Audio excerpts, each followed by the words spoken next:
근데 쌍둥이를 낳았어. 두 마리를 낳았어.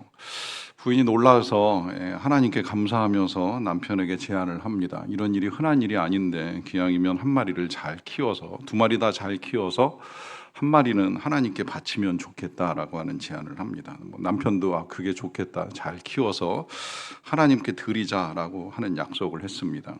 그런데 며칠 뒤에 남편이 다시 외양간에서 돌아오면서 부인에게 이야기를 합니다. 여보, 안타깝게도 송아지 한 마리가 죽었어. 어떤 것이 죽었는데 당연히 하나님께 죽었지. 여러분, 별로 재미없죠? 여러분, 이 농부의 마음이 변했습니다. 왜 변했을까요? 저는 이 농부가 처음에는 좋은 마음으로 하나님께 드리려고, 흔한 일 아니잖아요. 소는 보통 한 마리의 송아지를 낳는데 모처럼 두 마리의 송아지가 태어났으니 잘 키워서 하나님께 드리겠다, 감사한 마음으로 하나님께 바치겠다라고 생각한 것이 상황이 바뀌면서 이제 그의 마음도 변한 것입니다. 이런 일은 이제 흔히 일어날 수 있다고 생각을 해요. 그런 이야기도 들어보셨을 거예요. 어떤 부자가 유람선 타고 여행하다가 갑자기 풍랑을 만나서 배가 뒤집어지고 이제 죽을 지경 되니까 하나님 앞에 간절한 마음으로 기도를 드립니다. 제발 좀 살려주세요. 뭔가 반응이 없는 것 같고 죽을 것 같으니까 이제 기도를 바꿔 나가잖아요. 저를 살려주시면, 이 풍랑 가운데 저를 살려주시면 제 재산의 11조를 드리겠습니다. 그럼에도 불구하고 파도가 거세지니까 또 기도를 바꿔요. 제 재산의 절반을 드리겠습니다. 그런데도 더 상황이 악화되니까 이젠 제 재산의 전부를 드리겠습니다라고 기도를 드리는 순간 저 멀리에서 구조선이 점점 가까이 오는 게 보이기 시작합니다. 그때 어떤 말을 했는지 아시죠? 아까 말한 거 다 없었던 걸로 하시죠. 상황이 변하기 때문에 마음이 변한다는 사실, 전 누구에게나 있을 수 있는 일이라고 생각을 합니다. 그러하기 때문에 이제 그런 우리의 마음을 아시는 하나님께서 여러 가지 계명을 통해서 이제 당부하시는 것들을 우리가 듣고 있는데요. 지금까지 우리가 이제 들었던 것들, 예를 들어서 이 살인하지 말라, 간음하지 말라, 이제 10계명 중에 6번째, 7번째 계명을 다루는 말씀이고요. 그 다음에 이제 이어서는 이제 도둑질하지 말라라고 하는 8번째 계명이 있고, 그 다음에 10번째 계명으로 이웃의 것을 탐내지 말라라고 하는 계명이 있는데, 제가 생각할 때 이 두 계명은 6장쯤 가면 이제 예수님의 해석을 볼 수 있겠다라고 생각이 들고요. 그 중간에 이제 9번째 계명으로 내 이웃에 대하여 거짓 증거하지 말라라고 하는 계명 아마 다 아실 거예요. 이것은 이제 누군가에 대해서 이제 거짓된 말로 이제 그를 비방하는 일을 금하라라고 하는 말로도 해석이 되고, 또 이웃을 상대할 때 거짓말하는 것 자체가 잘못되었다라고 하는 말씀으로 해석을 해도 상관은 없어요. 어찌 되었건 이런 모든 계명들은 이제 우리들의 가능성을 알고 계시는 이제 하나님이 미리 이제 그 가능성을 막아주시기 위해서 당부를 하시는 거예요. 우린 사실 누구라도 다 남을 미워할 수 있고 화가 날 수 있고 또 음욕을 품을 수 있다는 거예요. 이걸 그냥 내버려 두면 그 미움과 화가 이제 폭력이 되고 살인이 되고 음욕이 간음이 되고 할 수 있다 보니까 이제 하지 말라라고 하는 이제 말씀을 하시는 것인데, 거짓말도 역시 마찬가지지요. 우리 누구라도 다 정직한 세상을 원합니다. 거짓된 세상을 원하는 사람은 없다고 생각을 합니다.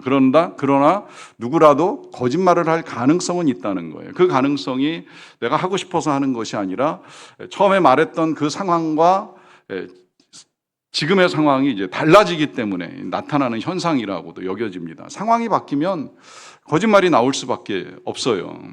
그렇기 때문에 거짓말하지 말라라고 하는 당부를 하십니다. 왜냐하면 이 거짓말은 이제 드러나게 되면 들었던 사람을 기분 나쁘게 할 때도 있고 굉장히 힘들게 할 때도 있잖아요. 이걸 곽선희 목사님이 천국의 윤리라는 책에서는 이렇게까지도 말씀하시더라고요. 거짓말은 인격 침해이고 자신의 인격에 대한 자살 행위다라고까지 말씀을 하세요. 그러니까 거짓말을 하는 건 이 다른 사람의 인격을 침해할 뿐만이 아니라 자기 자신에게도 자살과 다를 바 없는 이제 굉장히 심각한 행위다라고 하는 말을 합니다. 그만큼 거짓말이 서로를 힘들게 하는 일이 될 수 있다라고 하는 것인데요. 그런데 우리는 살다 보면 이제 거짓말을 하는 상황들을 접할 때가 있어요. 특히 여러분 정치 보면 그런 일 많잖아요. 정치가들이 국민들을 위하는 것처럼 말했다가 실상은 이제 그 말과 행동이 달라질 때 국민들이 굉장히 힘들어합니다. 저는 뭐 그럴 수 있다고 생각은 해요. 뭐 그게 정치가도 사람 아닙니까? 정치하는 사람이라고 뭐 다 정직하겠습니까? 우리도 다를 바 없는 인생들을 살고 있잖아요. 그러니까 상황이 바뀌면서 말이 바뀔 수는 있다고 생각은 드는데 이것 자체가 긍정적으로 볼 수는 없다는 거죠. 이제 그러다 보니까 우리 하나님께서 거짓말하지 말라, 거짓 증거하지 말라라고 하는 계명을 주셨는데 이 계명이 오늘 예수님에게서 다시 해석이 됩니다. 먼저 33절을 보시게 되면 예수님이 이제 또 옛사람에게 말한 바 계명을 가지고 와서 말씀하시기를 헛맹세하지 말고 또 내 맹세한 것을 주께 지키라 하였다는 것을 너희가 들었다는 말씀하시죠. 자, 여기 헛맹세, 다시 말하면 거짓 맹세를 하지 말라라고 하는 이 말씀은 레위기 19장 12절에서 나온 말씀인데요. 너희는 내 이름으로 거짓 맹세함으로 네 하나님의 이름을 욕되게 하지 말라라고 하는 말씀을 하셨습니다. 그러니까 하나님의 이름을 가지고 와서 거짓으로 맹세하는 거, 이건 하나님의 이름에도 욕되는 일이니까 하지 말라라고 하는 말씀하신 거 볼 수가 있겠고요. 자, 이와 더불어서 그 다음에 이제 맹세한 것을 지키라라고 하는 말씀은 민수기 30장 2절에서 나왔는데 사람이 여호와께 서원하였거나 결심하고 서약하였으면 깨뜨리지 말고 그가 입으로 말한 대로 다 이행할 것이니라 합니다. 여기 이제 나오는 이 서원이라든지 아니면 뭐 서약이라든지 하는 이 단어들이 다 결국은 맹세와 다를 바 없는 것인데 만약에 하나님께 맹세하고 약속한 것이 있다고 하면 절대로 깨뜨려서 안 되고 말한 대로 다 지키라라고 하는 말씀을 하십니다. 이런 말씀은 요 두 군데만 있는 것이 아니라 이제 성경에서는 여러 차례 이제 맹세에 대해서 설명하는 내용들이 있는 걸 볼 수가 있겠고요. 때에 따라서는 하나님도 하나님의 백성들에게 이제 맹세하고 그 이름을 걸고 맹세하시거나 약속을 하시는 일들이 있었습니다. 그런데 오늘 예수님은 이 모든 것들에 대해서 이렇게 해석을 내려주시는데요. 34절부터 보시게 되면 나는 너희에게 이르노니 도무지 맹세하지 말라 그래요. 일단 얼핏 듣기에는 어떤 맹세도 하서는 안 된다라고 말씀하시는 것처럼 이제 들립니다. 그러면서 이제 이 하늘로도 하지 말라, 이는 하나님의 보좌임이요. 또 넘어가서 보시게 되면 35절에 땅으로도 하지 말라, 이는 하나님의 발등상임이요. 예루살렘으로도 하지 말라, 이는 큰 임금의 성이라라고 하는 말씀을 하십니다. 자, 이 예수님께서 지금 이제 그 어떤 맹세도 하지 말라라고 하는 듯한 말씀을 하시면서 하늘로도 땅으로도 예루살렘으로도 하지 말라 이제 이런 말씀하시는데 이 모든 것들이 이제 당시 사람들이 맹세할 때 주로 사용하던 것들이었어요. 그러니까 자신이 말을 하고 말한 것이 만약에 잘못되었다면, 내가 거짓말을 한다면 하늘이 벼락을 내릴 것이다, 뭐 하늘이 무너질 것이다, 아니면 뭐 내가 말한 것이 틀렸으면 땅이 갈라질 것이다 하는 이제 이런 식의 표현을 사용을 한 거예요. 이런 표현들을 사용을 하는 건 이제 그만큼 자신이 이제 진실하다는 사실을 밝히기 위해서 사용되는 표현인데, 이뿐만 아니라 예수님은 36절에서 이제 이런 말씀도 하십니다. 네 머리로도 하지 말라, 이는 네가 한 털업도 희고 검게 할 수 없음이라라고 하는 말씀을 하십니다. 그러니까 이런 표현이 되는 거죠. 만약에 내 말이 틀리거나 거짓이면 내 검은 머리가 흰머리가 될 것이다.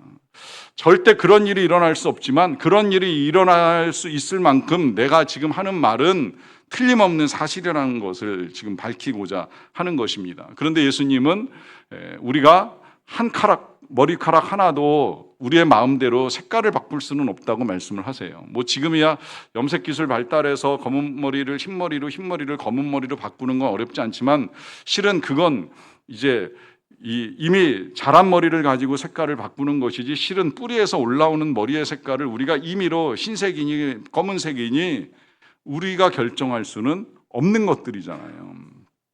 그럼에도 불구하고 이제 이런 것들이 바뀔 것이다, 변하지 않는 것들이 변할 것이다 라고 하는 말까지 이제 가져와 사용을 하면서 자신의 주장이나 맹세가 옳다는 것을 입증하기 위하여 애를 씁니다. 이런 표현은 저도 어렸을 때 들어봤던 기억이 있는 것 같아요. 친구들 사이에서 대화할 때 강하게 주장을 하는 친구가 이제 그런 표현 썼던 기억 가지고 있어요. 내 말이 틀리면 내 손에 장을 지져라. 아마 들어보셨을 거예요. 아니면 내 말이 잘못되었으면 내가 성을 바꾸겠다라고 하는 말을 합니다. 겁니다. 사실은 다 할 수 없는 일이죠. 네 말이 거짓말이니까 뭐 불 가져와가지고 이제 지지자. 나중에 어떻게 그런 말을 감히 하겠어요. 그리고 성을 바꾸는 거 그게 그렇게 쉬운 일은 아니잖아요. 그런데 그렇게까지 말하는 이유는 무엇이겠습니까? 바꿀 수 없는 것들을 바꾸겠다는 말을 통하여서 자신의 말이 진실하다는 것을 강조하는 거죠. 또 그 진실함을 강조하는 이유는 그 말을 통해서 이제 상대방의 신뢰를 얻고 싶어 하기 때문입니다. 여기서 이제 우리가 모든 관계에 있어서 꼭 필요하고 중요한 것이 있다면 이 신뢰라고 하는 것인데요. 관계는 이제 신뢰 속에서 지켜지고 또 신뢰 속에서 깊어지잖아요. 우리가 지난주에 이 간음하지 말라라고 하는 계명을 다시 해석해 주시는 예수님의 말씀을 들었는데, 이 간음하지 말라는 뭐 기본적으로 가정을 지켜주기 위한 하나님의 뜻이 들어있다고 말씀을 드렸어요. 이것은 한두 사람의 쾌락으로 끝나는 것이 아니라 가족 간의 신뢰를 깨트리는 이제 치명적 결과를 가져오기 때문입니다. 간음한 배우자를 믿고 살아간다? 굉장히 어려운 일이잖아요. 믿어달라, 다시는 안 그러겠다 사정하고 매달려도 이미 깨진 신뢰를 회복하는 데에는 굉장히 어려움이 따릅니다. 그리고 그 깨진 신뢰 속에서 행복하게 살아가는 것도 어렵지요. 이제 그만큼 신뢰가 중요하다라고 하는 것인데, 이 신뢰는 저는 뭐 사람과의 관계뿐만 아니라 하나님과의 관계에 있어서도 굉장히 중요하다고 생각해요. 우리가 믿는다는 건 무엇입니까? 하나님을 신뢰한다는 거죠. 정말 신뢰한다면 우린 불안해할 필요가 없는 거예요. 걱정할 필요도 없는 거예요. 하나님이 나를 사랑하시고 나를 귀하게 여기시고 나뿐만이 아니라 내 가족, 내 자녀들 다 사랑하시고 내 자녀들, 가족들을 귀하게 여기신다는 믿음이 있다면, 그 신뢰가 분명하다면 왜 걱정하십니까? 왜 불안해하십니까? 신뢰하면 이길 수 있는 거예요. 신뢰는, 하나님을 향한 우리의 신뢰는 우리의 믿음과 우리의 불안과 염려를 이기는 열쇠가 됩니다. 그런데 이 신뢰가 떨어지면 불안이 커질 수밖에 없는 거죠. 사람과의 관계도 다르지 않아요. 사람들을 신뢰하지 않으면 관계를 형성하기가 어려운데, 이 신뢰가 이제 하루아침에 생겨나는 게 아니잖아요. 신뢰를 하려고 하면 이제 시간도 필요하고 경험도 필요합니다. 그래서 신용을 쌓아 나가는 동안에도 긴 시간이 필요해요. 저는 한때 제가 신용불량자가 돼본 적이 있어요. 그러고 나서 이제 다시 신용카드를 만들려고 하니까 그냥 안 만들어주더라고요. 신용을 잃었기 때문입니다. 다시 만들려고 하니까 일정 기간 동안 내가 소득이 있다는 것도 다시 입증을 해야 되고 해서 이제 이 신용카드를 만드는데 기간이 필요했어요. 신용을 잃었기 때문입니다. 시간이 다시 필요한 거예요. 그 신용이 없으면 이제 그 다음에 우리는 담보나 혹은 이제 보증을 통하여서 나를 입증하기 위해서 애쓰는 뭔가를 준비해야만 됩니다. 그러니까 낯선 사람이 그냥 날 믿고 뭐 돈을 좀 빌려달라, 날 믿고 돈을 좀 투자해달라라고 하면 그 사람 언제 봤다고 지갑을 열고 돈을 꺼내는 것 절대 쉬운 일이 아니지요. 전 그런 면에서 이제 지난주에 보고 오늘 보게 될 이 보이시피싱 정말 대단한 것 같아요. 짧은 시간에 이 통화 하나로 신뢰하게 만드는 대단한 기술이잖아요. 그 기술이 악하다 보니까 이제 사람들이 거기 넘어가 가지고 정말 지갑을 열고 통장을 열어서 돈을 꺼내게 되는데, 이런 악한 기술 아니면 사람을 믿는다 하는 데에는 굉장한 시간이 필요하고 좋은 경험들이 쌓여야만 할 수 있는 일입니다.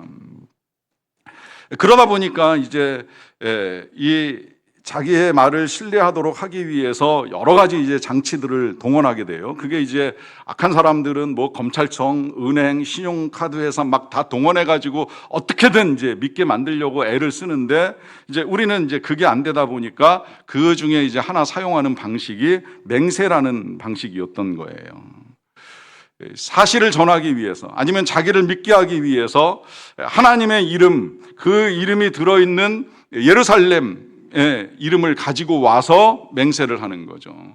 뭐 실제로 이제 이런 일은 우리도 가끔 뭐 교인들 간의 대화에도 맹세코라고 하는 표현을 쓸 때 하나님 앞에서 하나님께 맹세코 이제 이런 표현 쓸 수 있고요. 언젠가 청문회에선가 봤던 내용 중에는 뭐 성경책에 맹세를 걸고 고백하건대 뭐 나는 그런 일을 했다 안 했다 이제 이렇게 말하는 증인들도 있었잖아요. 어떻게든 자신을 믿게 하기 위해서 이제 여러 가지 보증이 될 만한 것들을 가져와서 이제 사용을 하는 것입니다. 결국 이 맹세라고 하는 것은 자신의 진정성을 드러내고 신뢰를 얻고 싶을 때 불가능하거나 불변하는 것들을 가지고 와서 자기 약속을 이제 보증하는 행위인데, 그 중에 이제 하나님의 이름을 사용하는 일들이 있었던 거예요. 그래서 훨씬 더 큰 이제 신뢰를 얻고 싶어 하는 일들이 일어나게 됩니다. 그런데 예수님은 이걸 지금 이제 하지 말라고 하는 말씀을 하십니다. 왜 그럴까요? 여러분, 하나님이 영원하신 거 틀림없어요. 불변하신 것도 틀림없어요. 우리가 하나님을 신뢰할 수 있는 건 그분이 영원히 살아계시다는 것과 그의 사랑이 변하지 않는다는 거예요. 우리가 죄악되고 악함에도 불구하고, 죄를 짓고 있음에도 불구하고 하나님의 사랑이 변하지 않으니까 그 사랑을 신뢰할 수 있는 거예요. 우리의 형편과 사정에 따라서 하나님의 마음이 오락가락하시고 흔들리고 계신다면 어찌 신뢰할 수 있겠습니까? 그런데 그 사랑은 불변합니다. 창세로부터 지금까지 인간을 향한 하나님의 사랑이 변했던 적은 없습니다. 그래서 신뢰할 수 있는데, 문제는 그 하나님은 불변하시지만 우리는 변한다는 거예요. 하나님은 한결같으시지만 우리는 달라질 수 있다는 거예요. 저도 젊을 때는 그렇게 생각 안 했어요. 늘 한결같으리라고 생각을 했어요. 그런데 우린 몸부터 변하잖아요. 우리 몸의 능력이 달라집니다. 옛날만큼 활기차지도 못하고 건강하지도 못하잖아요. 몸이 쇠약해지는데 몸만 쇠약해지는 존재가 아니라 우리의 마음 또한 얼마든지 약해질 수 있는 존재이지요. 여러분, 우리가 지금 가지고 있는 생각을 끝까지 변함없으리라고 할 수 있는 내용이 뭐가 있겠어요? 우리는 변합니다. 생각만 변하는 게 아니라 심지어 열정도 변하고 열심도 변하는 거예요. 한때 뜨겁게 사랑할 것 같았던 그 애인, 그래서 결혼까지 했지만 마음 변했잖아요. 하나님을 향한 우리의 믿음 끌어올라서 평생 충성하고 심지어 순교까지 할 것이라고 장담했던 적도 있지만, 순교는커녕 지금의 신앙을 지켜나가는 것도 버겁게 느껴질 때가 있잖아요. 뭐 하나 충성하기가 굉장히 어렵다, 이런 생각이 들 때가 있잖아요. 상황이 변하고 마음이 변합니다. 그러다 보니까 하나님의 이름을 이용해서 뭔가 나의 진실을 드러내기 위해 말했던 모든 것들이 내 이름뿐만이 아니라 하나님의 명성에 지장을 초래하는 일까지 일어나게 되는 거예요. 이게 참 안타까운 일이에요. 왜냐하면 우리는 창조된 목적이 있다고 분명히 말씀드렸어요. 여러분, 우리 창조의 목적 중요합니다. 이게 사명이고 우리의 목숨 중에 하나이기 때문에 꼭 기억하시라고 한 건 하나님의 영광을 위해 살아가는 것입니다.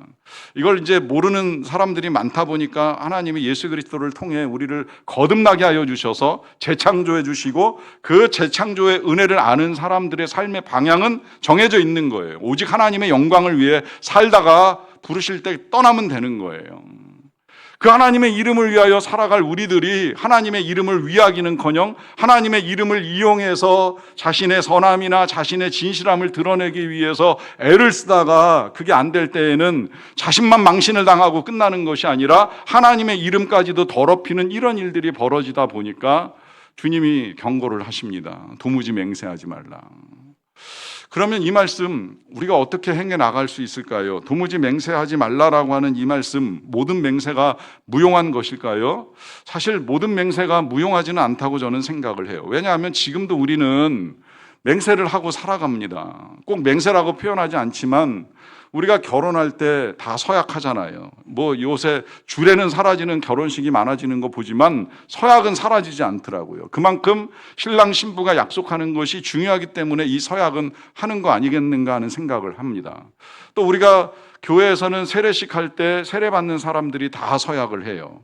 임직식 할 때도 임직자들이 서약을 하고 나서 임직을 합니다. 심지어 임직자 세례 받는 사람들만 서약을 하는 것이 아니라 모든 교우들이 다 서약을 합니다. 세례 받은 자들을 어떻게 우리가 교회에서 함께 공동체로 신앙생활을 해나갈 것인가, 임직받은 자들과 함께 어떻게 우리가 신앙생활을 해나갈 것인가 라고 하는 약속을 서약과 함께 진행을 하지요. 여러분, 저는 이 서약들이 절대 무용하다라고 생각하지 않아요. 결혼식에서 서약을 하든 그 어떤 예식에서 서약을 하든지 이 서약은 공적으로 행해지는 사람들 사이에 더 나아가서 하나님 앞에서 진행되는 약속입니다. 그러면 약속대로 살아야지요. 약속대로 사는 것 자체가 잘못된 건 아니에요. 약속이 잘못된 게 아니잖아요. 그러면 약속대로 살아가는 신실함, 약속대로 살고자 하는 성실함이 필요하다는 거예요. 때로는 우리의 정말 몸이 변하고 마음이 변하는 일들이 있을지라도 그 약속을 지키기 위한 인내가 필요할 때가 있습니다. 그런데 이게 잘 안 돼요. 잘 안 되다 보니까 이제 예수님이 정리해 주시기를 37절에 이렇게 말씀을 해 주셨어요. 오직 너희의 말은 옳다 옳다 아니라 아니라 하라 하십니다. 이에서 지나는 것은 악으로부터 난다 하는 말씀을 하세요. 이 말씀은 옳으면 옳다고 말하고 아니면 아니라고 말하지 거기에 덧붙일 필요 없다는 거예요. 이거 그냥 영어로는 yes or no 딱 이렇게 번역이 됐어요. 예 아니요 그 이상의 어떤 말도 덧붙일 필요는 없다라고 하는 것입니다. 그러면 여기서 지나면 악이라고 말씀하시는데 여기서 넘어서는 것이 왜 악이 될까요? 자, 이것이 악이 되는 건 자신의 진정성을 드러내고 자신을 믿게 만들고 이제 시포하다 보니까 이게 악이 된다고 하는 것인데 왜 자신의 진정성을 드러내는 것이 악이 되고 자신을 믿게 만들고 시포하는 것이 악이 될까요? 이 부분을 우리 예수님께서 제자들과 우리들을 부르실 때 하셨던 말씀과 연결시켜 생각해 보면 좋을 것 같아요. 자, 우리 예수님이 이렇게 말씀하셨어요. 누구든지, 누구라도 다 나를 따라오려거든 따라올 수 있다는 거예요. 다만 두 가지를 당부하셨죠. 하나는 뭐예요? 자기를 부인하는 거, 또 하나는 자기 십자가를 지는 거. 자, 여기서 자기를 부인한다는 것이 무엇이겠습니까? 자기를 부인한다는 건 내가 틀렸다는 사실을 인정하고 내가 옳다는 착각을 내려놓고 자신을 드러내고 알리고 싶어하는 그 칭찬과 인정에서 벗어나는 것.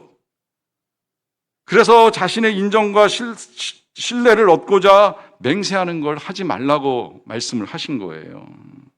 그런데 반대로 하나님을 동원해서 스스로 높이고자 하는 이것이 악이라는 것입니다. 여러분 성경을 잘 보시면 언제나 악은 여기서부터 시작이 됐어요.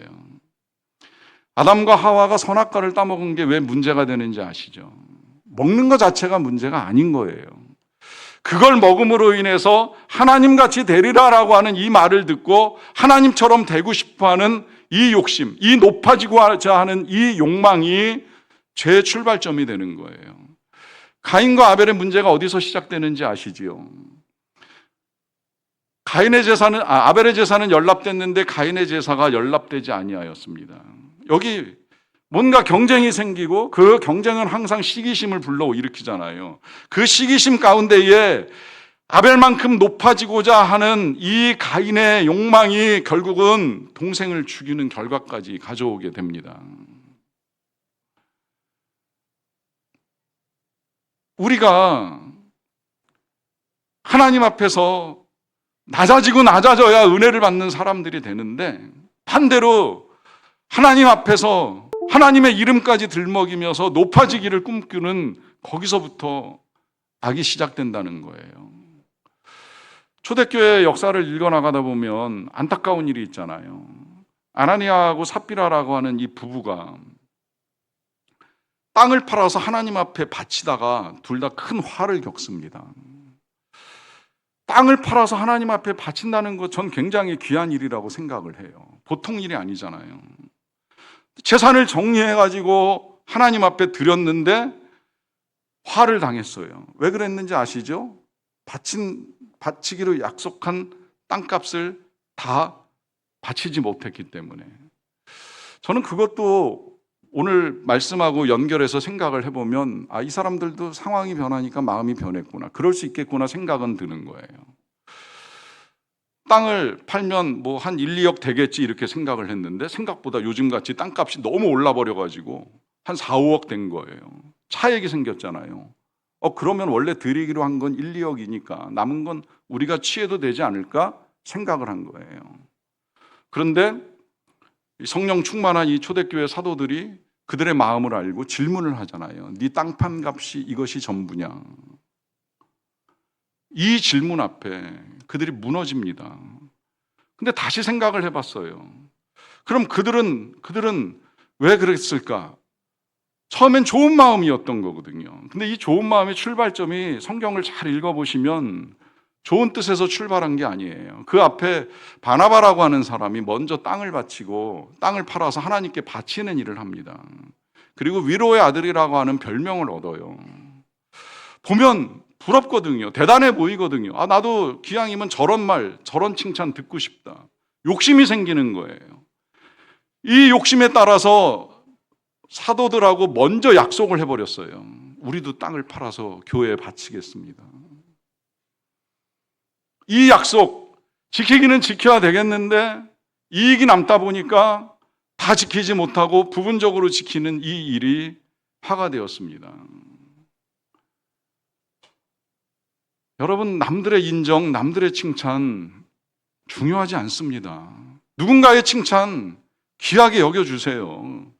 그가 칭찬받을 만한 일을 했겠지, 인정받을 만한 일을 했겠지, 우리가 따라갈 필요는 없어요. 욕심낼 필요는 없다는 말씀을 드리는 거예요. 남들이 알아줄 수도 있고 몰라줄 수도 있어요. 이제 여기에서 이제 우리의 답답함이 생기다 보니까 맹세도 나오고 뭐 여러 가지 약속도 나오는 건데요. 여러분, 우리가 맹세하며 말하는 이유 중에 하나는 이제 사람들이 우리의 선함이나 진실함을 몰라주기 때문에 억울하고 답답해서 이제 이런 표현까지 쓸 수 있다고 생각이 드는 건데요. 억울하고 답답하니까 이제 하나님의 이름까지 우리가 사용하면서 우리의 선함이나 진실함을 드러내기 위해서 애를 쓰잖아요. 여러분, 그 생각을 좀 바꾸셔도 좋을 것 같아요. 우리의 선함이나 진실함, 여러분들의 선함이나 진실함을 어찌 사람들이 다 알겠습니까? 나도 나를 잘 모르는데 남들이 나를 알아준다. 이거 굉장히 어려운 일이라고 그냥 생각을 하세요. 다만 하나님께서 아신다고 늘 말씀드리잖아요. 하나님께서 아시고 하나님이 여러분들을 인정하실 거예요. 인정하실 뿐만 아니라 정말 하나님이 정확하게 아시니까 여러분들이 선하고 여러분들이 진실하시다면 하나님이 그 선함과 진실함에 다 갚아주실 거예요. 지금 갚아주시던 나중에 갚아주시던 천국의 영광으로 갚아주시던 반드시 갚아주십니다. 이것만 있으면 충분한 거예요. 하나님만 아시면 된다. 사람들이 알아주던 몰라주던 나의 성실, 나의 선함, 나의 진실, 나의 모든 것들을 하나님이 아시리라. 여러분, 이게 하나님 앞에서 뻔뻔함을 가지고 말씀드리는 게 아닙니다. 하나님 앞에서의 의로움과 신실함을 가지고 말씀을 드리는 거예요. 그렇다고 한다면 우린 이제 변하기 쉬운 나를 믿을 필요가 없는 거예요. 변하기 쉬운 내 마음 믿을 필요 없는 거예요. 오직 신실하신 하나님만 믿고 나아가시면 되는 겁니다. 그래서 그 신실하신 하나님이 보시는 대로 갚으시리라라고 하는 믿음으로 정직하게 살아갈 수 있는 저와 여러분 되시기를 간절히 축원합니다. 기도하겠습니다.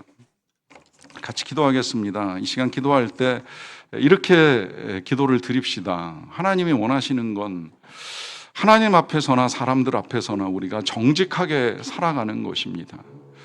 과장하지 않고 포장하지 않고 거짓 말하지 않고 신실하게 진실하게 살아가는 삶입니다. 그렇게 말씀대로 살아가겠노라 각자의 고백을 하나님께 올려드리는 시간 갖겠습니다.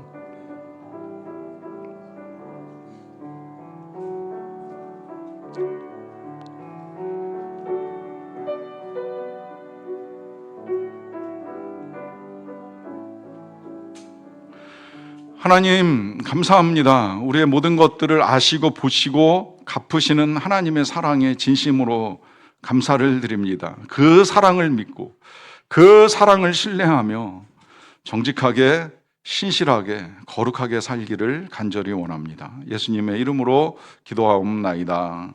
아멘. 함께 찬양.